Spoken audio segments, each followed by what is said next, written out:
በስመ አብ ወወልድ ወመንፈስ ቅዱስ አሐዱ አምላክ። በስመ አብ ወወልድ ወመንፈስ ቅዱስ አሐዱ አምላክ። በስመ አብ ወወልድ ወመንፈስ ቅዱስ አሐዱ አምላክ አሜን። የተባረክ እግዚአብሔር አምላከ እስራኤል ዘአብጽሐነ እስከ ዛቲ ሰዓት በሀብቱ ስቦ በረድኤቱ አቅርቦ በቸርነቱ ጠብቆ ከመዓቱ ሰውሮ ይቅርታውን አብዝቶ በዚህ ቅዱስ ስፍራ የሰበሰበን የአባቶቻችን የቅዱሳን አምላክ እግዚአብሔር ስሙ ለዘላለም የተመሰገነ ይሁን። ለቃል ረደት ለሥጋ ዕርገት ምክንያት የሆነች የባሕርያችን መመኪያ አምላክ ወላዲተ አምላክ ክብርና ምስጋና ይድረሳት። በጸና ሃይማኖት በቀና ምግባር የተጓዙ ቅዱሳን ሁሉ ክብርና ምስጋና ይድረሳቸው። እናንተም እንዲገባችሁ ክቡራን አበው ሊቃውንተ ቤተ ክርስቲያን፣ ካህናት በየማዕረጋችሁ፣ መምህራነ ወንጌል፣ እህታችን ዘማሪት ሲስተር ሕይወት፣ ዘማሪያን አባቶቼ፣ እናቶቼ፣ ወንድሞቼና እህቶቼ በአምላካችን ፍጹም ሰላም እንደምን ከረማችሁ? እንደምን አላችሁ? እንኳን አደረሳችሁ። አሜን። በይቅርታው ብዛት የጠበቀን በፍጹም ቸርነቱ የጎበኘን የመላእክት አምላክ እግዚአብሔር ስለማይነገር ስጦታው ሁሉ ስሙ ለዘላለም የተመሰገነ ይሁን። እንደ አምላካችን እንደ እግዚአብሔር ቅዱስ ፈቃድ ለሚቀሩን ጥቂት ደቂቃዎች የእግዚአብሔርን ቃል እንማራለን። በማስተዋል ሆነ እንድናዳምጥ በሰማነው ደግሞ ሰርተን እንድንጠቀም መድኃኔዓለም በቸርነቱ ይርዳን። የትምህርታችን ርዕስ በኦሪት ዘጸአት ምዕራፍ 25 ቁጥር 8 ያለውን ቃል መነሻ እናደርጋለን። በመካከላችሁ አድር ዘንድ መቅደስ ስሩልኝ በሚል ኃይለ ቃል ነው የምንማረው። ለሁላችንም ማስተዋሉን ጥበቡን መድኃኔዓለም ይግለጥልን። እስኪ ቃሉን አንድ ላይ አብረን እንበል። በመካከላችሁ አድር ዘንድ ምን ስሩልኝ? መቅደስ ስሩልኝ። ይህን ቃል የተናገረው አምላካችን እግዚአብሔር ነው። አስቀድሞ በባሪያው በሙሴ አድሮ ከእስራኤል መካከል ለመገኘትና በረድኤት ለመገለጥ መቅደስ እንደሚያስፈልገው አስቀድሞ እግዚአብሔር አዞ ነበረ። ዛሬም በቤተ ክርስቲያናችን አማናዊቷ መቅደስ የሐዲስ ኪዳኗ አዲሷ መቅደስ ወደ መቅደስ የገባችበት ቀን ስለሆነ መቅደስ ላይ ትኩረት አድርገን እንማራለን።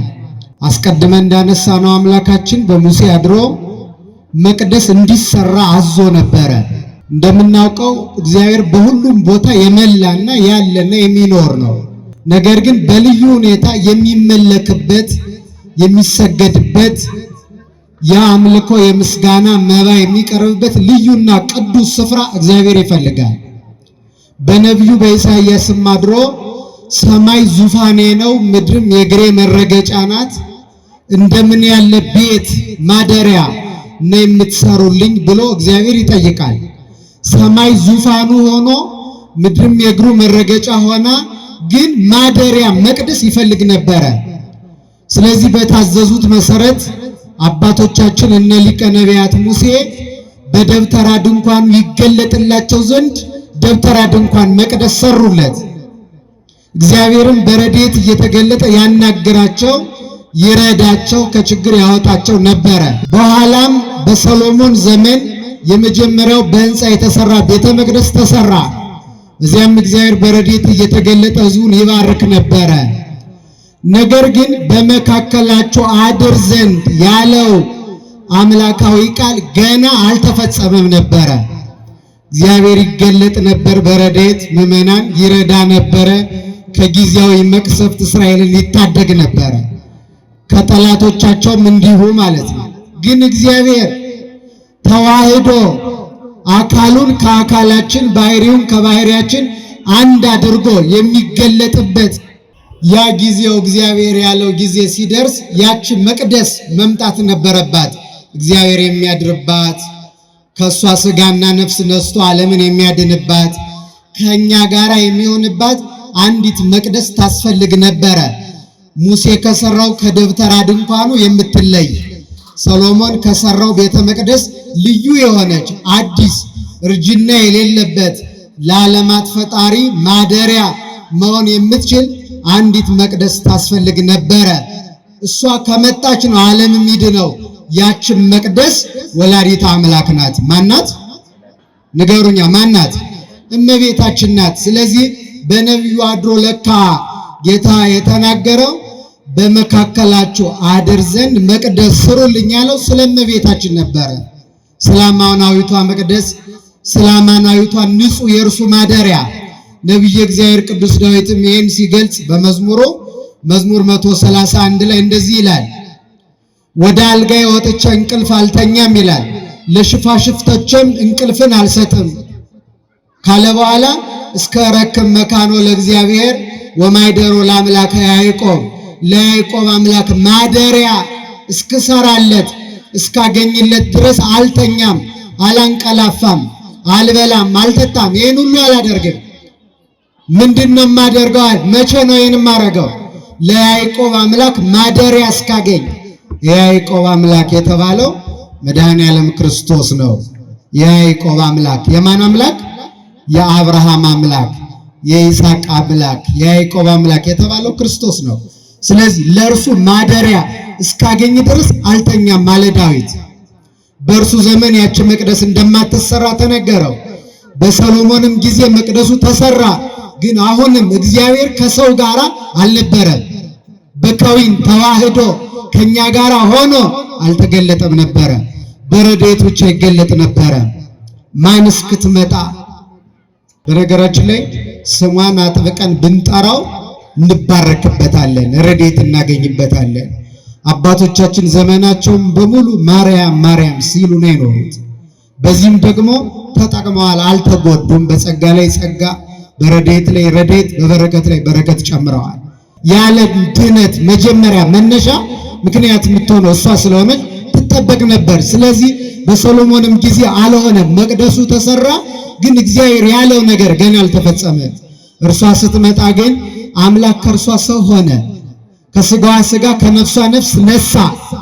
ከዚያ በኋላ አደረ፣ ከእርሷ ተወለደ። ምንድነው የሆነው ሲባል ድንግል በድንግልና ጸንሳ በድንግልና ተወልዳለች። ስሙን ማን ትለዋለች? አማኑኤል ትለዋለች። አማኑኤልም ማለትም እግዚአብሔር ከኛ ጋር ሆነ ማለት ነው። እግዚአብሔር ከማን ጋር? ከኛ ጋር። አያችሁ፣ ከኛ ጋር ገና አልሆነም ነበረ። ከኛ ጋር ከመሆኑ በፊት ከእርሷ ጋር ነበረ፣ ከድንግል ማርያም ጋር።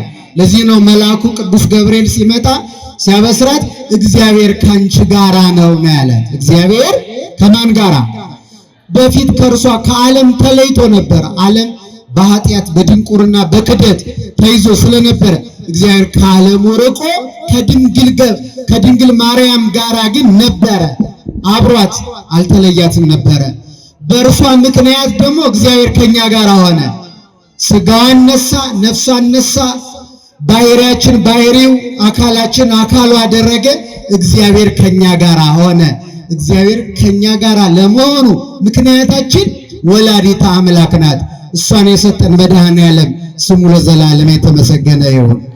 የተወደዳችሁ ኦርቶዶክሳውያን እመቤታችን የክርስቶስ የመድኃኔዓለም አማናዊት መቅደሱ ናት። ምኑ ናት? መቅደሱ ናት። እኛ በሰራነው መቅደስ እግዚአብሔር ያድራል፣ በረድኤት ይገለጣል። ከእርሷ ግን በማኅፀኗ 9 ወር ከ5 ቀን አድሯል፣ ከእርሷም ተወልዷል። በዚህ ምክንያት እርሷን በዚህ ዓለም ካሉ መቅደሶች ሁሉ ከፍ አድርገን ነው የምንመለከታት። አባቶቻችን በትርጓሜ እንዳስቀመጡልን መቅደስ የምትባለው ድንግል ማርያም ናት። እንዴት ነው መቅደስ የምትባለው ከተባለ በመቅደስ ውስጥ በጣም ብዙ ነገሮችን እናስተውላለን። ታውቃላችሁ፣ አንደኛ መቅደስ ንጹህ ነው። ንጹህ ነው አይደለም? ቆሻሻ ይዘን ወደ መቅደስ እንገባለን? አንገባም። ስለዚህ እመቤታችንም ንጽሕት ንጹሐን ናት። ከቅዱሳን መላእክት ሳይቀር የነጻች ናት እመቤታችን። ለዚህ ነው መቅደስ ያልናት። የመድኃኔዓለም የክርስቶስ የዓለማት ፈጣሪ መቅደስ የምንላት ንጹህ በመሆኗ ነው። መቅደስ ንጹህ ነው አንደኛ። ሁለተኛ በመቅደስ ውስጥ ታቦት አለ። ምን አለ? ታቦት አለ። ታቦት የተባለው እግዚአብሔር ወልድ ነው፣ ክርስቶስ ነው። ከእርሷም ውስጥ መድኃኔዓለም እግዚአብሔር ታቦት የተባለው ታቦት በወርቅ ልቡጥ እንኩለየ ዘግቡርም ኩለ ይትሜሰለነ ዘእግዚአብሔር ቃለ ያ በወርቅ የተለበጠው ለሙሴ የተሰጠው ታቦት ይላል ቅዱስ ኤፍሬም የእግዚአብሔርን ቃል ይመስልልናል ይላል ወልደ እግዚአብሔርን ማለት ነው። ስለዚህ ታቦት የተባለው መድኃኔዓለም ነው። እርሱ ከሆነ መቅደሷ ደግሞ እሷ ናት። በመቅደስ ታቦት ይኖራል። በነገራችን ላይ አንድ ቤተ መቅደስ ለመሆን ከሚያበቁት መሰረታዊ ጉዳዮች አንዱ በውስጡ ታቦት ሊኖርበት ይገባል። ምን ሊኖርበት? ታቦት። አሁን እዚህ ታቦት ባይኖር አንሰግድም፣ መተን አንጸልይም፣ መስዋዕት አይሰዋም፣ ስጋው አይቆረስም፣ ደሙ አይቀዳም። ይህ ሁሉ ስርዓት የሚከወነው በውስጥ ምን ስላለ? ታቦት ስላለ ነው። ስለዚህ እመቤታችንንም በትክክል አማናዊት መቅደስ ናት የምንላት በማይጸኗ ማን ስለተገኘ ነው? መድኃኔዓለም ስለተገኘ። ነዋያተ ቅድሳት የተቀደሱ ነዋያት በቤተ መቅደስ ውስጥ አሉ። በእመቤታችንም ሕሊና ውስጥ የተቀደሱ ብዙ ሐሳቦች ስላሉ እመቤታችን መቅደስ እንላታለን። ይህ ብቻ እንዳይመስላችሁ ኦርቶዶክሳውያን፣ ሰው ጸሎት የሚያደርገው መጥቶ ወደ የት ነው? ወደ ቤተ መቅደስ። እግዚአብሔርን የምንለምነው መተን ቤተ መቅደስ ነው። እመቤታችን መቅደስ ናት። እርሷን ምክንያት አድርገን ሰአሊ ለነ ቅድስት እንለዋለን። ጌታን ቅድስት ሆይ ለምኝልን። እስኪ በሉ ምን በይልን? ለመቅደስ ስለሆነች ጸሎት የሚደረገው በቤተ መቅደስ ነው። ሰአሊ ለነ ማርያም እምንል ወደ እርሷ ቀርበን ነው። ለምኝልን መሰላላችን ስለሆነች። እርሱ ብቻ አይደለም፣ ሰው በማይነጻበት ወራት ኦርቶዶክሳውያን ወደ ቤተ መቅደስ አይመጣም። በማይነጻበት ወራት ማለት እናቶቻችን ልጅ ወልደው እስከ ክርስትና ድረስ ሴት ከወለዱ እስከ 80 ወንድ ከወለዱ ደግሞ እስከ 40 ቀን ቤተ መቅደስ አይገቡም። ቤተ ክርስቲያን ሌላውም ሰው ንጹሕ ያልሆነ ሰው ወደ ቤተ መቅደስ አይገባም። ለምንድን ነው ከተባለ በዚህ መቅደስ የሚፈሰው ደም የመድኃኔዓለም የሚቆረሰው ስጋ የእርሱ ነው። ስለዚህ በዚህ ንጹሕ ሆነን ነው የምንቀርበው። ወደ እመቤታችንም የሚቀርብ ሰው ንጹሕ ሆኖ ከክደት፣ ከኑፋቄ፣ ከክፋት፣ ከተንኮል ተለይቶ ቢማጸናት ቅድመ እግዚአብሔር ጸሎቱን ታደርስለታለች። ይኸውም ሊታወቅ በሉቃስ ወንጌል ምዕራፍ 1 ቁጥር 26 ጀምሮ እንደተጻፈው እመቤታችን የገብርኤልን ብስራት ሰምታ አካላዊ ቃል ክርስቶስን በማይጸኗ ጸንሳ ከዚያ አክስቷ ኤልሳቤጥ ደግሞ ጸንሳ 6 ወር እንደሆናት ስለሰማች እርሷን ልትጠይቅ ወደ ኤፍሬም ሀገር ደጋውን ሄደች ይላል። እና ከሄደች በኋላ ኤልሳቤጥን አገኘቻት። እንዴት ነሽ አለቻት። እንዴት ነሽ ስትላት እንዲህ አለች ኤልሳቤጥ፣ ወሶበ ሰማይኩ ቃለ አምሆትኪ አንፈራጸ ጓል በውስተ ከርሴ በፍሳሁ ባሴ። የሰላምታሽን ቃል በሰማው ጊዜ በማይጸኔ ውስጥ ያለው ጽንስ በደስታ ዘለለ አለቻት። በምን ዘለለ? በደስታ ዘለለ። ሰላምታሽን ድምፅሽን በሰማው ጊዜ አለቻት። ከዚያ ምን ተኗነ ከመጥምጼ አቤ ሙለክ የጌታዬ እናት ወደ እኔ ትመጭ ዘንድ እኔ ምንድን ነኝ? ብፅዕት አንቲ እንተ ተአምኒ ከመ ይከውን ቃል ዘነገሩኪ እምኀበ እግዚአብሔር፣ በእግዚአብሔር ዘንድ ይሆናል ይደረጋል ያሉሽን የምታምኝ አንቺ ብፅዕት ነሽ አለቻት ኤልሳቤጥ። ይህን ከተነጋገሩ በኋላ እመቤታችን ከኤልሳቤጥ ጋር 3 ወር ቆየች ይላል። ልብ በሉ ስንት ወር? የሄደችው ኤልሳቤጥ ዮሐንስ መጥምቅን ጸንሳ 6 ወር ሆኗት ነው። መልአኩም ነግሯታል። እነሆ የ6 ወር ሆነ መካን ሲሏት ለእግዚአብሔር የሚሳነው ነገር የለምና ብሏታል መልአኩ። ስለዚህ ኤልሳቤጥ ከጸነሰች 6 ወር መሆኗን መልአኩ ነግሯታል። ስለዚህ ሄዳ 3 ወር ስትቆይ 6 ወርና 3 ወር ሲደመር ስንት ሆነ? ቁጥር ላይ እስከዚህ ምናችሁ እንዴ? ስንት ሆነ? 9 ወር ሆነ። ወንድ ልጅ የሚወለደው በ9 ወር ከ5 ቀን ነው። ስለዚህ ዮሐንስ ሊወለድ ስንት ቀን ቀረ? 5 ቀን ቀረ። ስለዚህ እመቤታችን 5 ቀን ሲቀር ወደ ሀገሯ ተመለሰች ይላል። አሁን እናንተ ወደ አክስታችሁ ቤት ሄዳችሁ አክስታችሁ ልትወልድ 5 ቀን ሲቀራት ጥላችሁ ትሄዳላችሁ? ሄዳችሁ እንደ ዘንድሮ አትሄዱም አይደለ? ቆይታችሁ ስትወልድ አይታችሁ አርሳችሁ ከቻላችሁ ነው የምትመለሱ። እመቤታችን ለምንድን ነው ቶሎ ሄደችው? ሳትወልድ ጥቂት ቀን የቀረው። አያችሁ ምንድናት ብያችኋለሁ ቅድም። መቅደስ እስኪ በሉ ምንድናት? ወደ መቅደስ ደግሞ ደም እየፈሰሰ መግባት ይቻላል? አይቻልም። ስለዚህ ኤልሳቤጥ ልትወልድ 5 ቀን ቀርቷል ማለት ደም ሊፈስ ነው ማለት ነው። ስለዚህ መቅደሷ ደግሞ እያለች ደም አይፈስም መቅደስ ላይ። ስለዚህ አማናዊት መቅደስ ስለሆነች ደም ሳይፈስ ሄደች ማለት ነው። ስለማይገባ ከነደም። ለዚህ ነው አስቀድሞ በሙሴ አድሮ እግዚአብሔር በመካከላችሁ እንድኖር አብሬያችሁ እንደሆን እናንተ በእኔ እኔ በእናንተ እንድኖር ሥጋዬን በልታችሁ ደሜን ጠጥታችሁ በእኔ እንድትኖሩ እናንተ እኔም በእናንተ እንድኖር መቅደስ ስሩልኝ ያላት መቅደስ ወላዲተ አምላክ ናት። ስለዚህ በአበው ዘንድ ትጠበቅ ነበረ። አስቀድሞ ከዓለመ መላእክት ጀምሮ በቅዱሳን መላእክት ሕሊና በነ ሚካኤል፣ በነ ገብርኤል፣ በነ ፋኑኤል፣ በነ ኦራኤል ትጠበቅ ነበረ። ለምን? የዓለማት ፈጣሪ መቅደስ ስለሆነች። ለዛ እኮ ነው ያገለገሏት ታጥቀው እንደ ቀድሞ አመጣጣቸው። የሚገርማችሁ ቅዱስ ሚካኤል በክንፉ ላይ ተስላለት መልአከ ምክሩ የምክሩ አበጋዝ ስለሆነ በክንፉ ይዟት ሲዞር ኖሯል ለዘመናት ከተፈጠረ ጊዜ ጀምሮ። ለዚህ ነው ቅዱስ ያሬድ ሚካኤል መልአክ በክነፍ ጾራ መንጦ ላይ ተደመና ሰወራ፣ ሚካኤል መልአክ በክንፉ ተሸከማት በደመና መጋረጃም ጋረዳት ያለው ቅዱስ ያሬድ ለዚህ ነው በሚካኤል ክንፍ ላይ ተስላ ነበረ። የመጀመሪያው የመላእክት አለቃ የነበረው ሳጥናኤል የመላእክትን ጉባኤ ሲረብሽ እኔ ነኝ የፈጠርኳችሁ ብሎ ቅዱስ ገብርኤል ንቁም በበላዌነ እስከንረክቦ ለአምላክነ አምላካችን እስክናገኘው ድረስ በያለንበት እንጽና ብሎ አረጋጋ። ላረጋጋ በጎ ለሰራ ሽልማት ይገባል አይገባው? ይገባል አይገባው? ይገባል። ስለዚህ የገብርኤል ሽልማቱ ምንድነው ካላችሁ ወበእንተ ዘደለወ ከመ ይጹር ዜናሃ ለማርያም ድንግልን እንዲያበስር ተመረጠ ይላል። የመላእክትን ጉባኤ ሲያረጋጋ ሽልማቱ ማርያምን ማብሰር ሆነ ማለት አምላክም ትወልጃለሽ ብሎ መንገር። ጊዜውም ሲደርስ ሁር አብስራ ለወለተ ሐና የሐና ልጅ ሂዳ አብስራት ብሎ እግዚአብሔር ገብርኤልን ላከው ይላል። ኡራኤል ይጠባበቃት ነበር እመቤታችን። ለምን?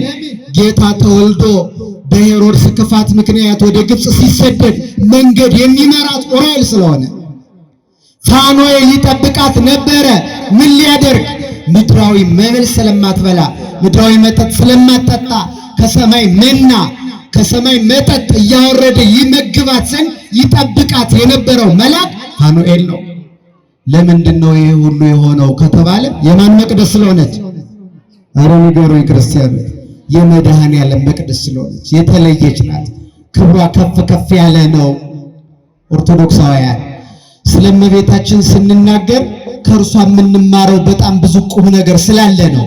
ቤተክርስቲያን ደጋግማ በዘመኗ ሁሉ የምታስተምር ስለእመቤታችን ከእግዚአብሔር ቀጥሎ ለእርሷ ምስጋና፣ ለእርሷ ስግደት፣ ለእርሷ ውዳሴ፣ ለእርሷ ክብር የምንሰጠው ትውልዱ ከእርሷ የሚማረው በጣም ብዙ ትምህርት ስላለ እኮ ነው። እንደውም ቅዱስ ጳውሎስ ለዕብራውያን ክርስቲያኖች በጻፈው መልእክቱ ምዕራፍ 13 ቁጥር 7 ላይ እንደዚህ ይላል፣ ተዘከሩ መኳንንቲክሙ ዘነገሩክሙ ቃለ እግዚአብሔር፣ የእግዚአብሔርን ቃል የነገሯችሁን መምህሮቻችሁን አስቡ ይላል። የማንን ቃል ንገሩኝ? የማንን ቃል? አይዟችሁ፣ የእግዚአብሔርን ቃል የነገሯችሁን። ወንዘ ትሬዩ ሰናየ ግዕዞሙ ተመሰሉ በሃይማኖቶም፣ የኑሯቸውን ፍሬ እየተመለከታችሁ በእምነት ምሰሏቸው ይላል። አሰባችሁት?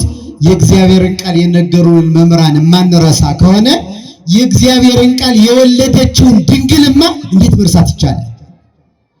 የእግዚአብሔርን ቃል የነገሩንን የኑሯቸውን ፍሬ እየተመለከትን በእምነት የምንመስላቸው ከሆነ አካላዊ ቃል ኢየሱስ ክርስቶስን በድንግልና ጸንሳ በድንግልና የወለደች እመቤታችንንማ እንዴት ነው የምንረሳት? እንዴት ነው አርአያ የማናደርጋት? ብዙ የምንማርባት ስላለ ያቺ መቅደስ ወላዲተ አምላክ ናት። ትጠበቅ የነበረችው ንጽሕት መቅደስ የእግዚአብሔር ማደሪያ። ሰማይ አይበቃውም፣ ምድርም አይበቃውም፣ የሷ ማኅፀን ግን በቃው። ለምን እንደሆነ ታውቃላችሁ ክርስቲያኖች? ያ ሁሉ ሰማይ ምድር በሱ ዘንድ ንጹሐን አይደሉም ተብለዋል፣ አይበቁትም ጭምር። ሰማይና ምድርን በመሃል እጁ ይዞ የሚገዛ አምላክ ነው።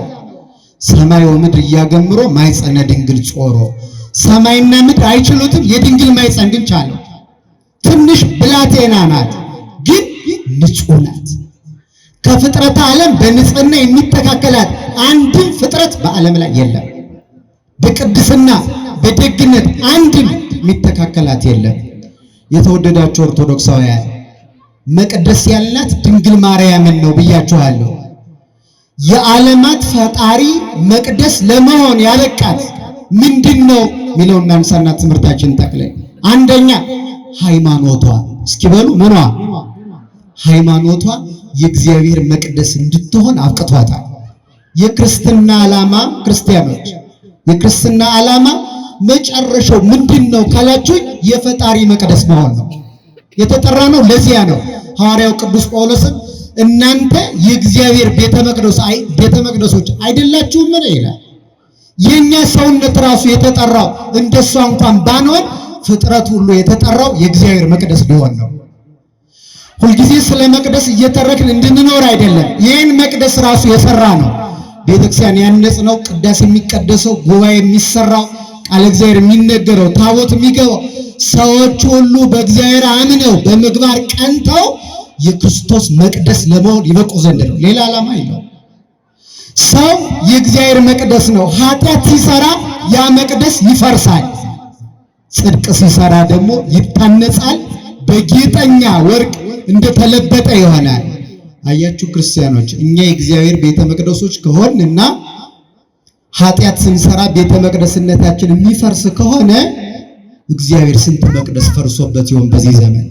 ዝሙት ያልሰራ፣ ክደት የሌለበት፣ ተንኮል የሌለበት፣ ክፋት የሌለበት እግዚአብሔር ስንት መቅደስ ያገኘዋል በዘመናችን።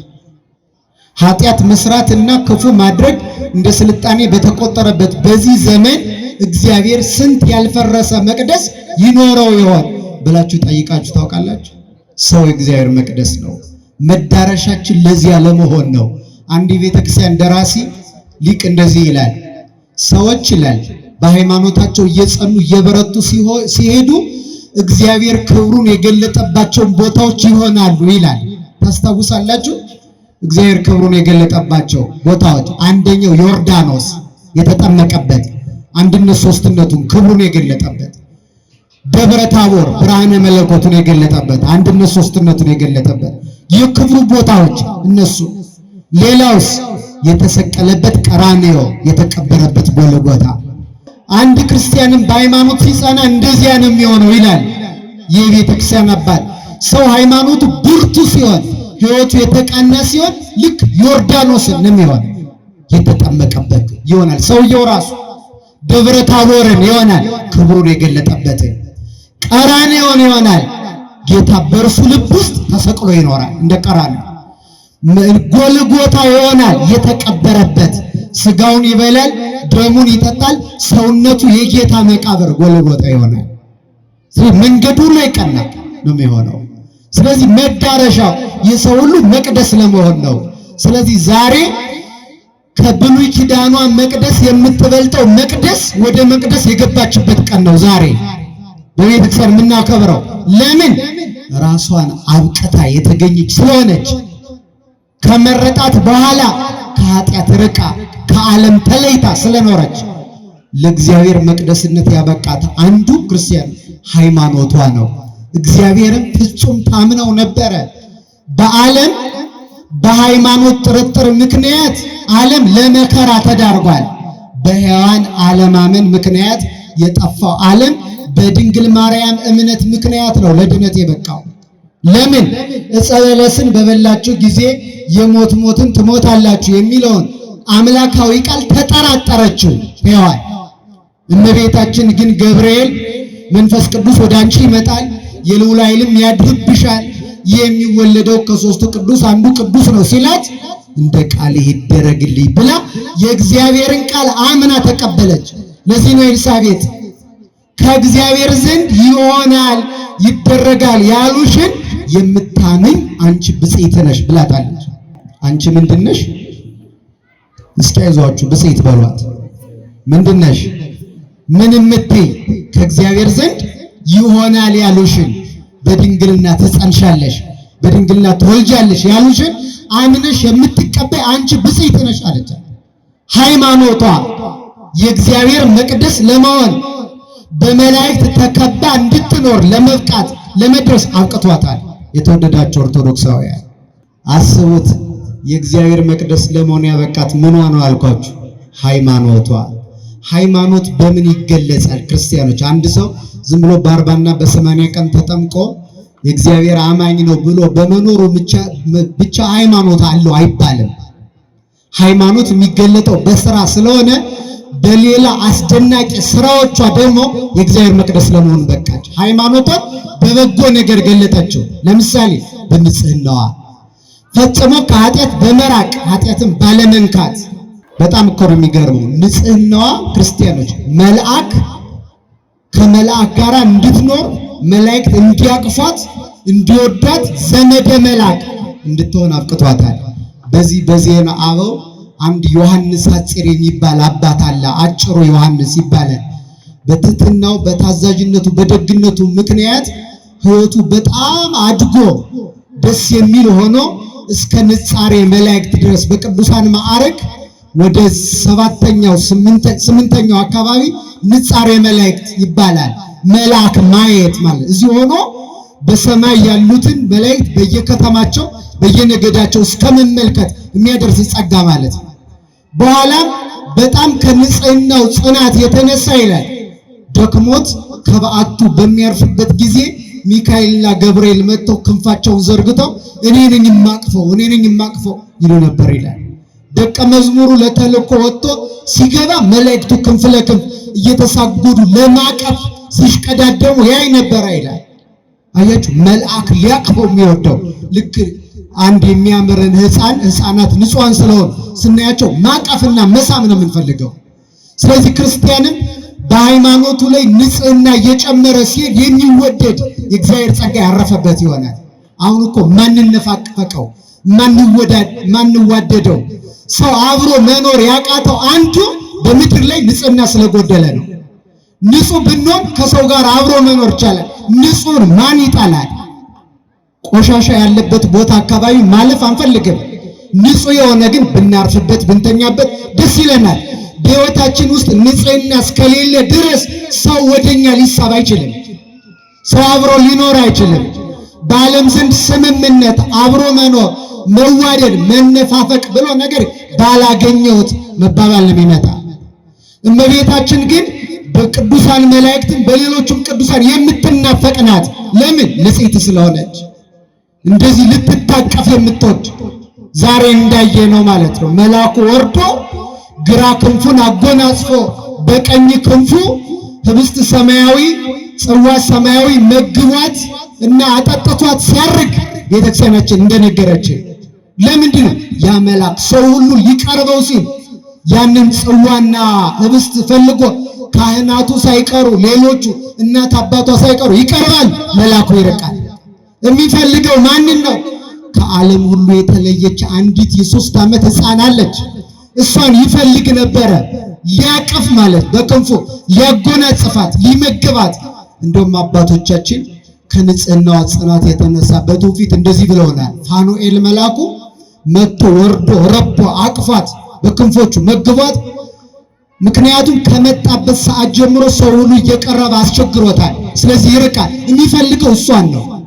እመቤታችንን ስለሚፈልግ ቀርቦ እንዲህ አላት ይላል፣ ደጅ ስላስጠናውሽ ይቅር በይኝ አላት ይላሉ አባቶቻችን። ምክንያቱም የማን እናት ስለሆነች፣ የማን እናት?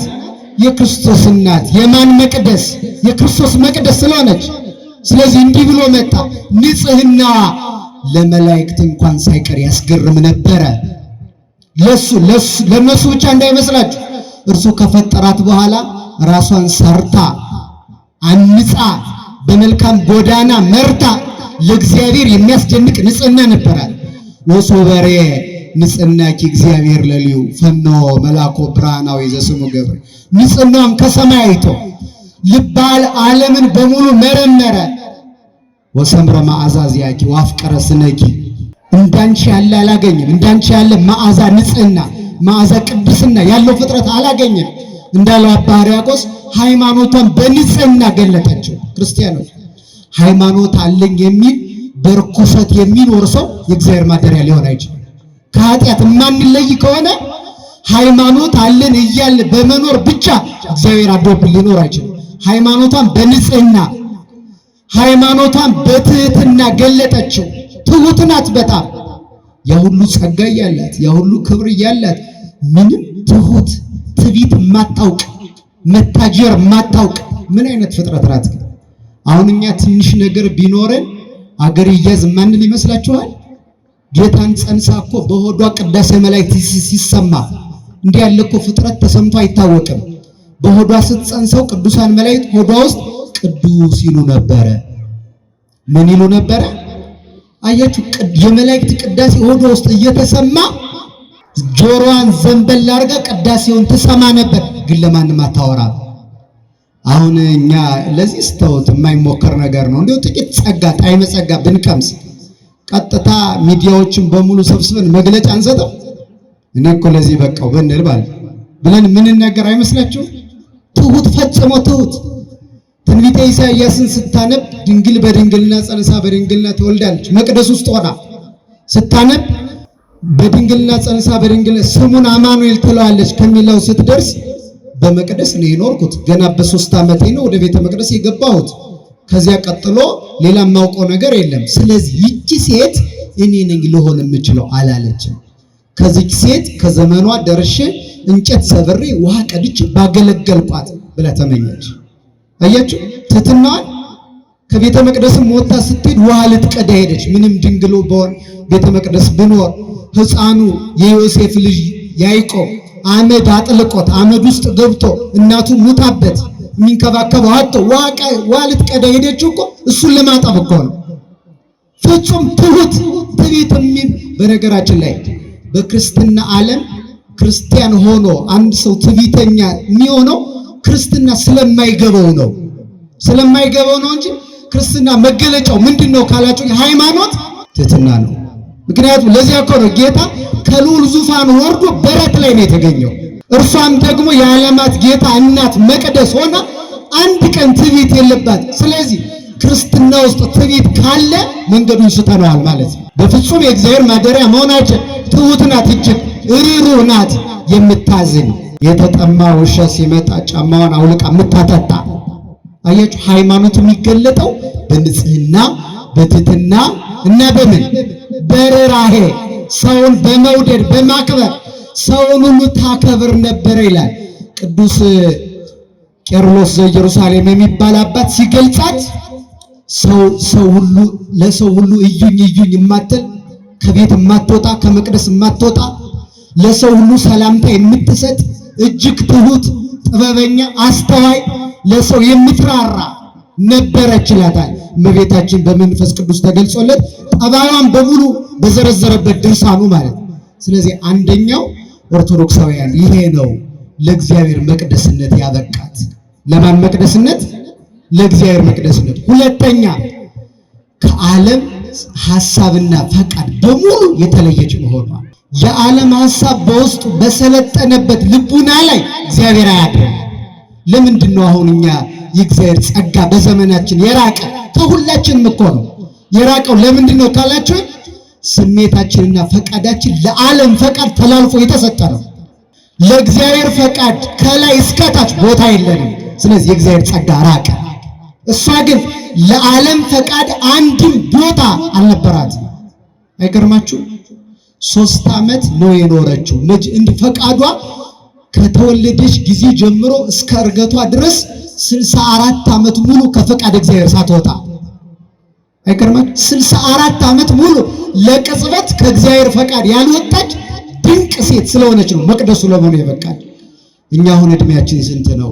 እንኳን ዘመናችን በሙሉ ከዘመናችን ውስጥ እንደው ምን ያህሉን ወደ ፈቃድ እግዚአብሔር ተመልሰናል? ክርስቲያኖች መቼ ነው የምንመለሰው? ሁላ የምንኖረው እኮ በራሳችን ፈቃድ በራሳችን ስሜት በዓለም ፈቃድና ምኞት ነው። እርሷ ግን አንድም ቀን ከእግዚአብሔር ፈቃድ ሕሊናዋ ወጥቶ አያውቅም። በተወለደችበት ቀን ከቤቷ ወጣ። የሚገርማል ገና በማይፀን እያለች ተመልከቱ፣ ጸጋ ስላላት ኃይል ስላላት እውር አበራች፣ ሙት አስነሳች። ስትመጣ ዓለሙ 2 ነገር ገጥሞት ነበረ። እሷ ከመምጣቷ በፊት ምን ዓለሙ ሙቶ ነበረ፣ ታውሮ ነበረ። ስለዚህ ምን ያስፈልገው ነበረ? ብርሃንና ሕይወት ያስፈልገው ነበር። መጣችና ብርሃኑን ወለደችና የዓለሙን ጨለማ አስወገደችው። ሕይወትን ወልዳ ዓለምን ከሞት አወጣችው። የሕይወት እናት ናት፣ የብርሃን እናት ናት። አታመሰግኗት? ስለዚህ ገና እዚያ ውስጥ ሆና የእግዚአብሔር ፈቃድ ነው። እውር ታበራለች፣ ገና ሳትወለድ ሙት ታነሳለች፣ ድንቅ ታደርጋለች፣ የሰው ተስፋ ትቀጥላለች። ስትወለድ ደግሞ ምቀኞች ተነሱ። በስሙ ገና እንደተወለደች ስደት ጀመረች።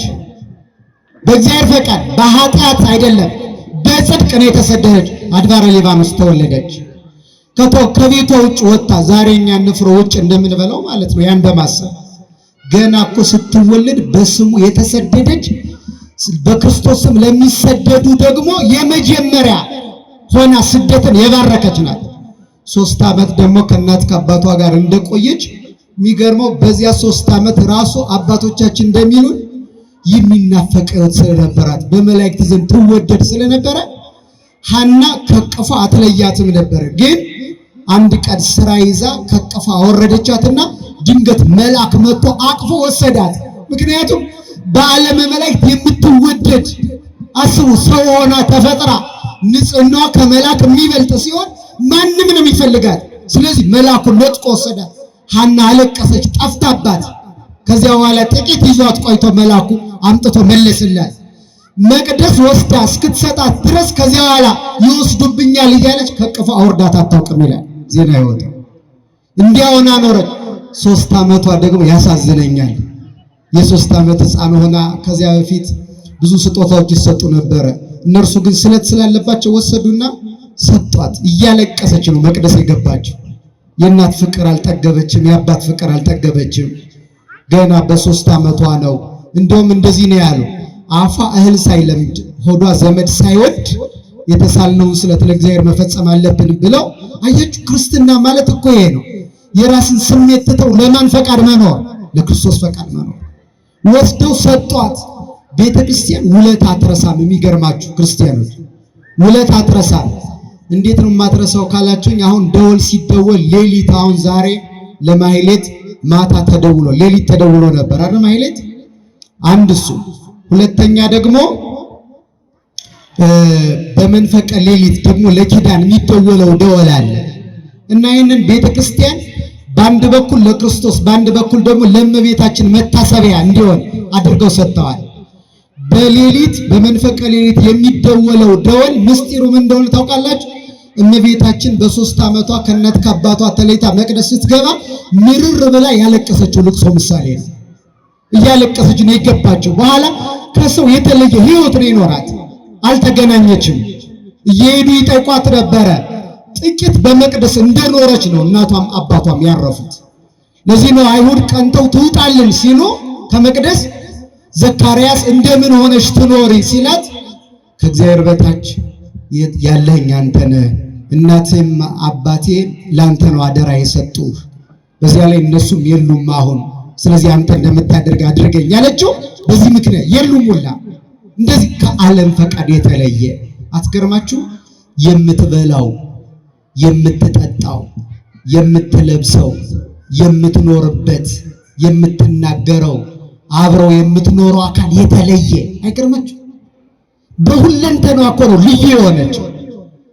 አሁን እኛ እንዴት ብለን ነው ክርስቲያኖች የእግዚአብሔር ማደሪያ የምንሆነው? አሁን እስኪ ፈትሹት ኑሯችን። ሰው ያገኘውን እየበላ ያገኘውን እየጠጣ ባገኘው ቦታ እየወደቀ እየተኛ ያገኘውን እየለበሰ ያገኘውን እየተናገረ እግዚአብሔር እንዴት ሊያድርበት ይችላል? እርሷን ግን እስኪ እዩዋት።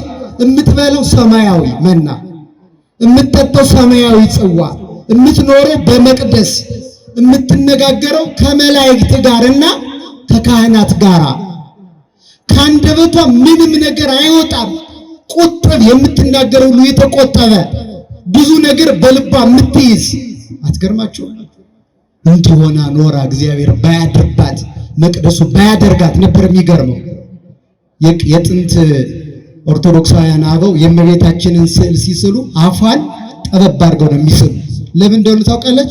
እንዳገኘች የማትናገር የማታማ ከአንደበቷ ክፉ የማይወጣ ብዙ ማትናገር ጥቂት ነው የምትናገረው፣ ያውም ወርቅ ሁለንተናዋ ወርቅ ከዓለም የተለየች አይገርማችሁ? ሁሉ ወርቅ፣ ፀጉሯ ወርቅ፣ ፊቷ ወርቅ፣ የግንባሯ ቅንድቦቿ እያንዳንዱ ቅዱስ የተለየ ከራስ ፀጉሯ እስከ እግር ጥፍሯ በሙሉ ሁለንተናዋ ድንግል። ለዚህ እኮ ነው ሕይወቷ በሙሉ በመልአክ የተከበበ የሆነው። እኛ እኮ ከሰው ጋር መዛመድ አቅቶናል።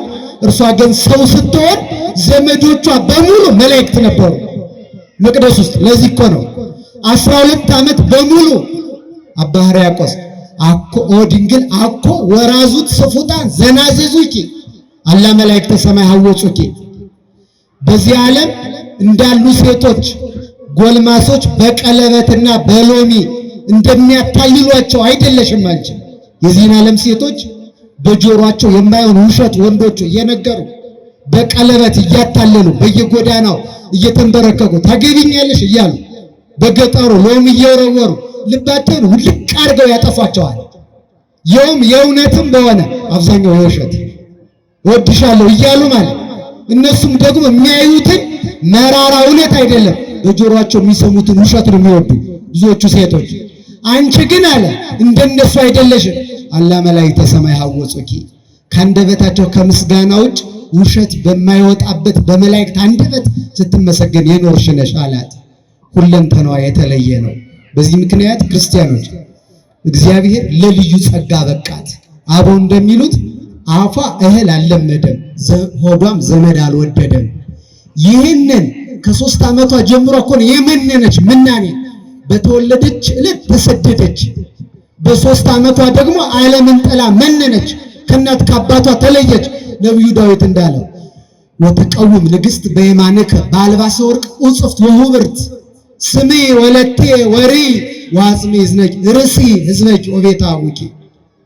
ንግሥቲቱ ወርቀ ዘቦ ግምጃ ደርባ ደራርባ እመቤታችን በቀኝህ ትቆማለች፣ በባለሟልነት በንጽህና በቅድስና አጊጣ። ልጄ ሆይ ይላታል ዳዊት፣ ልጄ ሆይ ስሚ፣ ጆሮሽን ማዘንብይ፣ የአባትሽን ቤት እርሽ። የማን ቤት? የአባትሽን የወገኖችሽን ቤት እርሽ ማለት ከዚህ በ3 ዓመቷ ከእናትና ከአባቷ ቤት ወጣ መሄዷን የሚገልጽ ሲሆን የመጨረሻው ፍጻሜ ግን የአባትሽ ዘመዶች በስጋ ዘሮችሽ የሚሆኑ ሁሉ በዘር በሩካቤ ጸንሰው የሚወልዱ ናቸው። አንቺ ግን ከአባትሽና ከእናትሽ ዘር የተለየሽ ነሽ፣ ምክንያቱም በድንግልና ጸንሰሽ በድንግልና የምትወልጂ ነሽ አላት ነብዩ። ስለዚህ የተለየች ናት እና አፏ እህል ስላለመደ መለኮትን ለመሳም በቃች። ሆዷ ዘመድ ገና ስላልወደደ በሆዷ መለኮት አደረ። ከስጋዋ ስጋ ከነፍሷ ነፍስ ነሳ። በዚህ ምክንያት ያን መለኮት በስጋ የተገለጠውን አዘለችው፣ አቀፈችው፣ ሳመችው፣ አዝላው ተሰደደች፣ ከሁሉ በለጠች። ኦርቶዶክሳውያን እሳት ይሳማል፣ እሳት ይታዘላል።